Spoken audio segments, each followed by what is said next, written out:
Pot pan, he helps not to take away. He shift a trencher, he scrape a trencher. When good manners shall lie all in one or two men's hands, and they in watch too, this is a foul thing.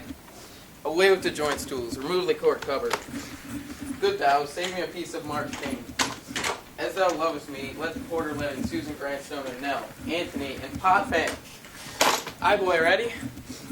You are looked for and called for, asked for and sought for, in the great hall. We cannot be here and there. Cheerly, boys, be brisk a while, and the longer liver take all.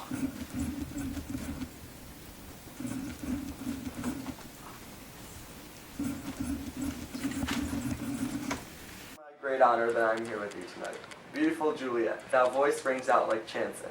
A fair woman like you deserves a loyal, loving man that will stop at nothing to love you. Your lips more enchanting than Cupid himself. Your skin silken, your cheeks a more vivid red than budding roses, and your hair, oh, your wondrous golden brown locks that hang loosely over your shoulders, given to you directly from the angels. Moreover, your eyes twinkle like the biggest stars on a clear summer's night. Thou perfect skin, as white as a fluffy cloud on a lazy spring afternoon, is distracting to the passing civilian. But thou appearance is not all that I am after. This evening my heart has fallen for thou soft, loving humor. Thou hast all that I can ask for. Furthermore, methinks you would make a splendid mother, a quality only the luckiest man could even ask for. Beauty and kindness is a very rare combination, but it is safe to say that you, my lady, hast both extremes. Tonight, now that we have finally come together, my veins course with mad love for you. As my eyes close each night, I fall asleep with you, a beautiful woman, in my thoughts, just the way I like it. Welcome, gentlemen. Ladies that have their toes unpledged with corns will have a bout with you. Aha, my mistresses, which of you will now deny to dance? She that makes dainty, she I'll swear hath corns. Am I come near ye now? Welcome, gentlemen. I have seen the day that I have worn a visor and could tell a whispering tale in a fair lady's ear, such as would please. 'Tis gone, 'tis gone, 'tis gone. You are welcome, gentlemen. Come, musicians, play. A hall, give room. And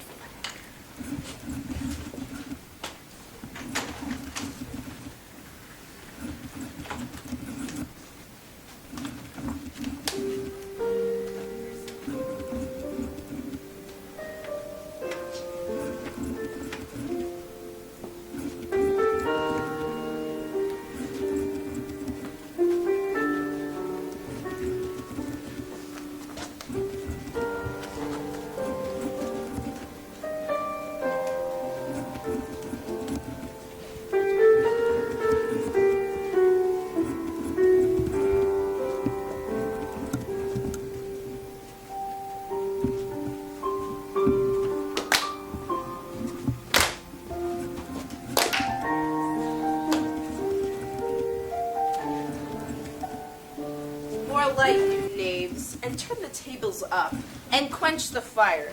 The room is grown too hot. Ah, sirrah, this unlooked-for sport comes well. Nay, sit, good cousin Capulet, for you and I are long past our dancing days. How long is it since last yourself and I were in a mask? Fire, lady, 30 years. What, man? 'Tis not so much, 'tis not so much. 'Tis since the nubitial of Luencio, and comes Pentecost as quickly as it will, some 25 years, and then we masked. 'Tis more, his son is elder, sir, his son is 30. Will you tell me that? His son was but a ward 2 years ago. What lady is that which doth enrich the hand of yonder knight? I know not, sir.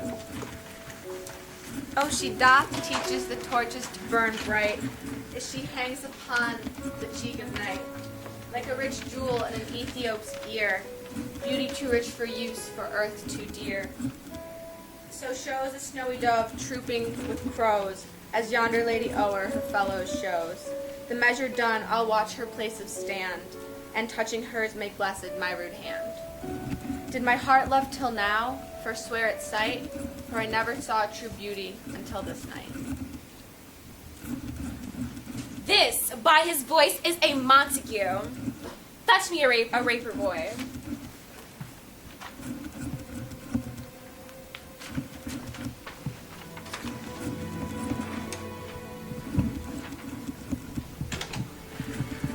I beseech the day Tybalt falls into a permanent slumber.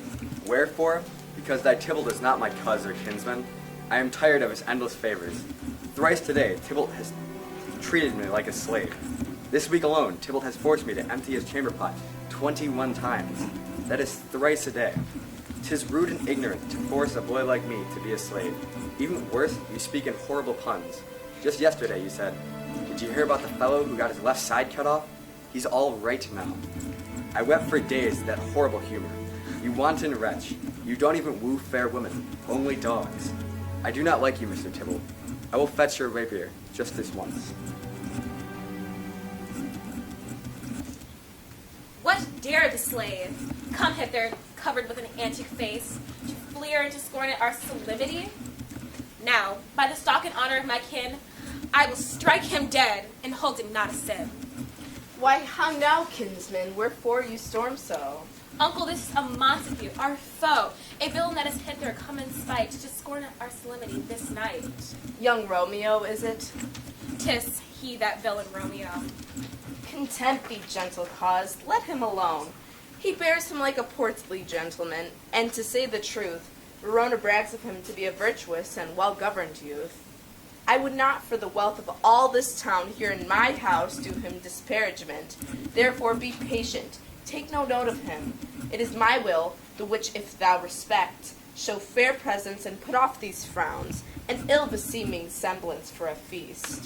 It fits when such a villain's a guest, I will not endure him. He shall be endured. What good man, boy? I say he shall. Go to. Am I the master here, or you? Go to. You'll not endure him. God shall mend my soul. You'll make mutiny among my guests. You will set cock-a-hoop. You'll be the man. Why, uncle, 'tis a shame. Go to, go to. You are a saucy boy. Is it so indeed? This trick may chance to scathe you. I know what. You must contrary me. Marry, 'tis time. Well said, my hearts. You are a princox. Go. Be quiet, or more light, more light. For shame, I'll make you quiet. What cheery, my hearts. Patience perforce my willful choler meeting, makes my flesh tremble with their different greeting. I will withdraw, but this intrusion shall, now seeming sweet, turn into a bitter gall. With my unworthiest hand, this holy shrine, gentle fine as this, my lips two blushing pilgrims ready stand to smooth the rough touch with a tender kiss. Good pilgrim, use you wrong your hand too much, which mannerly devotion shows in this, for saints have hands that pilgrims' hands do touch, and palm to palm is holy palmer's kiss. Have not St. Lips and holy palmers too? Aye, pilgrim, lips said they must use in prayer. Dear saint, let lips do what hands do. Let lips do what hands do. They pray, grant thou, lest faith turn to despair. The saints do not move, though grant for prayer's sake. Then move not, my prayer's effect I take, thus from my lips, by thine my sin is purged. My lips the sin that they have took. Sin from my lips, O trespass sweetly urged, give me my sin again. You kissed by the book. Your mother craves a word with you.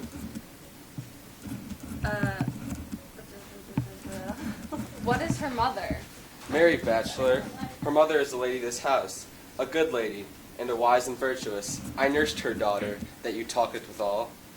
I tell you, he that lay her hand shall have the chinks. Is she a Capulet? Oh, dear Count, my life is my foe's debt. Away be gone, the sport is at the best. Aye, so I fear, the more is my unrest. Nay, gentlemen, prepare. Ever wonder why Mercutio, Samson, and Gregory weren't at the party? The reason they weren't there is because they wanted to have some fun. They decided to play a couple of pranks during the party, which ended up getting them kicked out. Romeo and I tried to stop them, but they told us, "Don't worry, nothing will happen." Their first prank involved fear. Knowing that Capulet has an intense fear of spiders, they bought a bunch of black rubber spiders. They started to place them all around the house, in places no one would expect. They even put a spider inside of Capulet's napkin, so when she went to wipe her mouth, she screamed in terror. Capulet sighed under her breath and then yelled, "Whence did this spider come from?" Meanwhile, Mercutio, Samson, and Gregory were on the ground laughing like little children when they hear a fart joke. Their second prank involved humor, but their victims were put in a wretched humor. They purchased toy water guns, but filled them up with ketchup. They hid in dark corners and couldn't repug the urge to squirt people in nice clothes. Gregory made a mistake and shot at one of the security guards. The security guard turned around full of choler and started yelling figs at Gregory. Gregory acted collier, but Samson and Mercutio rushed out of their hiding spots angrily to defend their friend. Capulet spotted them, and after hearing the story, valiantly forced them to leave. Mercutio, Samson, and Gregory quickly found Romeo and I to tell us what happened. Romeo yelled, "Wait, don't leave yet," but our friends trudged away like they were carrying a backpack full of weights. Gentlemen, prepare not to be gone. We have a trifling foolish banquet towards. Is it even so? Why then I thank you all. I thank you, honest gentlemen. Good night. More torches here. Come on then, let's go to bed. Ah, sirrah, by my fay, it waxes late. I'll to my rest. Nurse, what is yon gentleman? The son and hire of old Tiberio. What's he that now is going on the door? Marry that, I think, be young Petruchio. What's he that follows? I know not. Would not dance. Go, ask his name. If he be married, my grave will like to be my wedding bed. His name is Romeo, and a Montague, the only son of your great enemy. My only love sprung from my only hate, too early seen unknown and known too late. Prodigious birth of love it is to me that I must love a loathed enemy. What's this? What's this? A rhyme I learned even now, of one I danced withal. Anon, anon. Let's away. All the strangers are gone.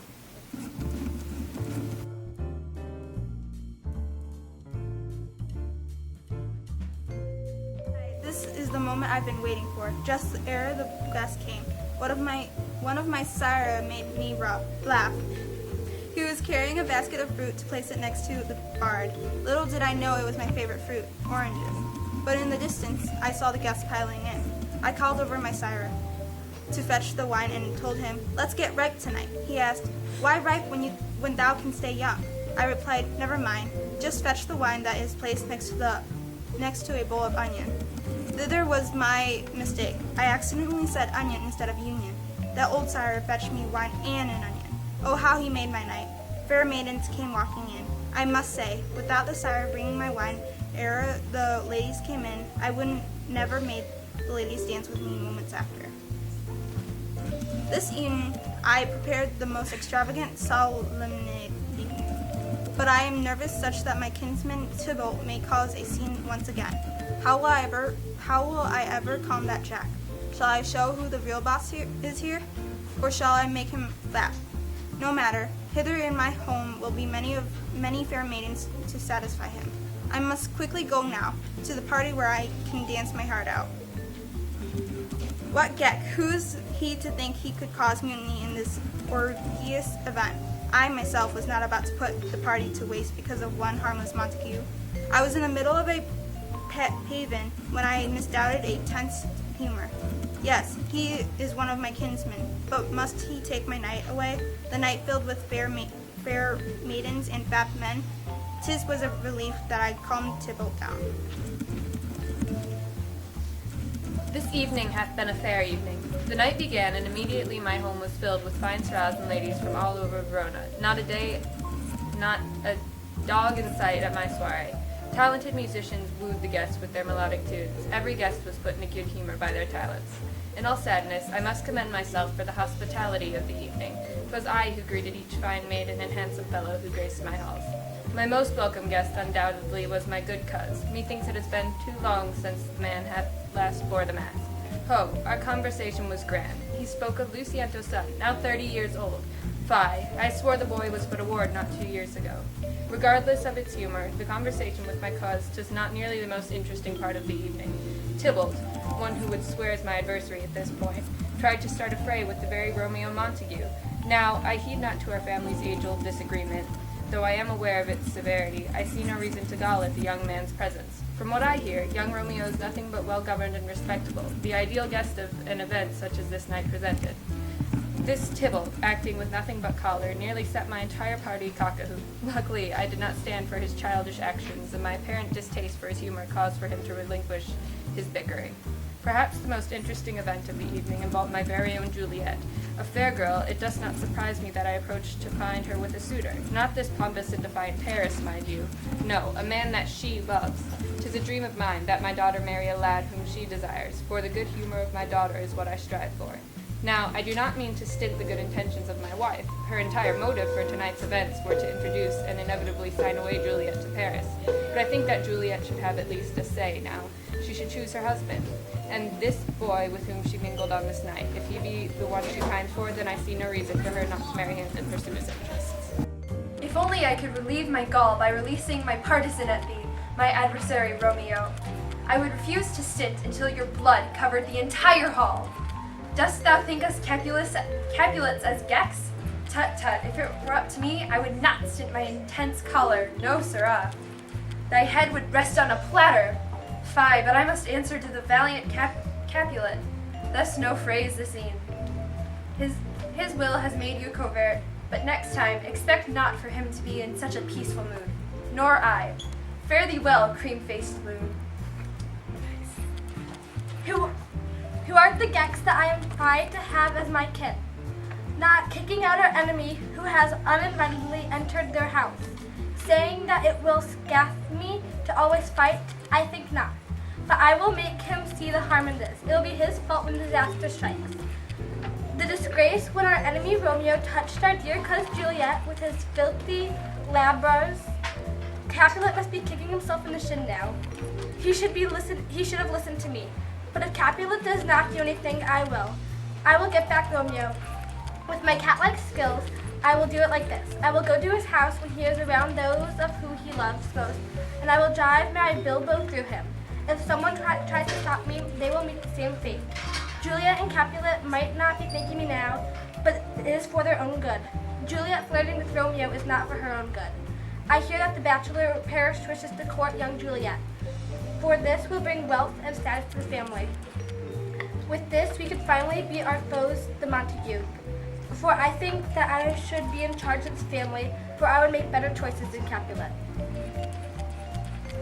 I have been scorned by my lord, the artless fool. He shall be the downfall of us all.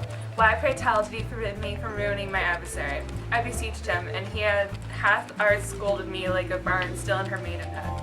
Nay, no more. Once I catch Romeo, the artless god of a fab, I shall draw my sword and bring him teen, and neither sirrah nor noble shall follow in rage. Romeo, the wandering pilgrim, shall wander no more. I will rack him, I shall slash the gap. Fie, how his very being brings me ruin, and once I have run him through with my sharp sword, my lord will praise me. Raise me up above all others for killing the object of our rancor. We shall have a ball, sing chanson, and have good cheer, while the heir to the house of Montague lies dead beneath her feet. It took restraint to hold myself back from lashing out at that Montague. Romeo, that idiot, a fool showing his face in this house. Who does that adversary think that he is? But that Capulet wouldn't let me go after him, my fool of a cuz, all over his dumb party. Later on, I was walking out of the party, I caught a glimpse of him talking to Juliet, Capulet's daughter. I couldn't even imagine what horrible things he was saying to her. But then out of nowhere, he grabs her hand and shortly leans in for a kiss. I couldn't believe what my eyes had just witnessed. Outraged, I turned around to go tell Capulet, but he wouldn't have it. He didn't listen to a word I said. He just shoved me out the door, telling me to go away. Still in astonishment, I snuck back into the party, trying desperately to see more and break up what was happening between these two rivaling families. Something that these children just didn't understand.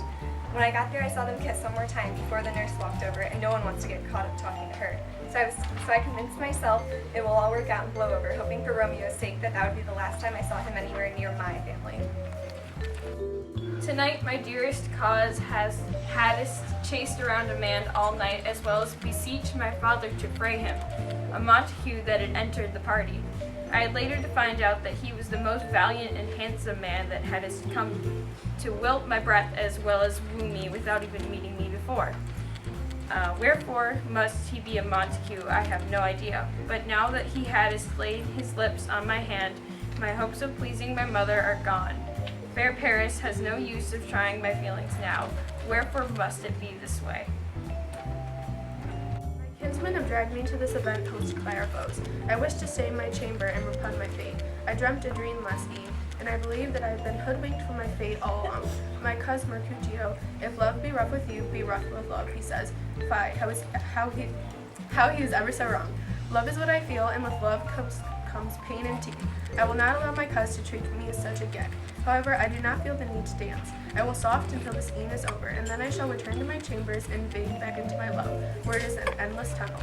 Nay, but my dream has shown me otherwise. I have been shown the stars and what is to come. That maiden, she is absolutely breathtaking. I wonder if she has any suitors pining for her attention. The feeling I feel now I had not felt before. Her body shines in the light and she illuminates the room. Her beauty could light 1,000 torches. I must speak to this maiden if it is the last thing I do. I shall make her love me. I am Romeo. Fair as can be, she must make all the other maidens immensely envious. Fare thee well to the old Romeo. I am back, and I shall approach the beauty with valiance, for she in her beauty deserves to come face to face with the sun. Fie, what hadst I done? I have fallen for the one I cannot call mine. I followed the directions of my kinsman. I was valiant. I took the fair maiden's hand, and I laid my lips upon the hands of a saint. I let lips do what hands do, but I feel love for someone who I should see as a wretch. Her beauty is undeniable. She is the definition of quaint. Why must the heart grieve for something that is so wrong? My head is spinning with confusion, but one thing is for sure. I have never met a maiden who has made me feel this way. What is this? 'Tis something I cannot put my finger on. This feeling, what is it? I am aware that I am going for a maiden who belongs to the house in which I feel re-answered is foolish, but I cannot help myself. My dear cousin Romeo and Mercutio sent me to Capulet's party, no doubt to get my mind off beautiful Rosaline. Oh, love is too rough, too boisterous. That's what I told Mercutio earlier. I will never find a love as fair as her. I kneeled in the entrance for some time until I spotted a beautiful young maiden. I immediately exclaimed my love for her, out loud it seems, for I heard a foe shout at the sound of my voice, hoping for a fray. It must be Tybalt, the most jack of all the Capulets. But I barely heard him. I was too busy making my way over to the quaint woman. I kissed her twice. She said I kissed by the book. That's a good thing, right? My cousins Mercutio and Benvolio brought me to a party. The night of the party, love landed my eyes on the most fair woman. If only I could be valiant enough to win her heart. A wretch like me could never woo such a union. Rosaline does not compare. I must approach this beauty sent from the stars. This maiden is truly amazing. Where was she screened all this time? After multiple kisses, embracing each other, I've fallen in love. Her visage reassures me that she is delighted by my presence as well. Apollo has blessed her with glowing eyes. This lady is no dog. Stint love. Love has cursed me. This beauty is kinsman of my one and only adversary. 'Tis a devastating event. We must all hide. Wherefore will love set me up so? But how can I let this maiden go? She is worth a fray, for she is more worthy than Rosalind. I had ear. Our feuding families will not separate me from my love.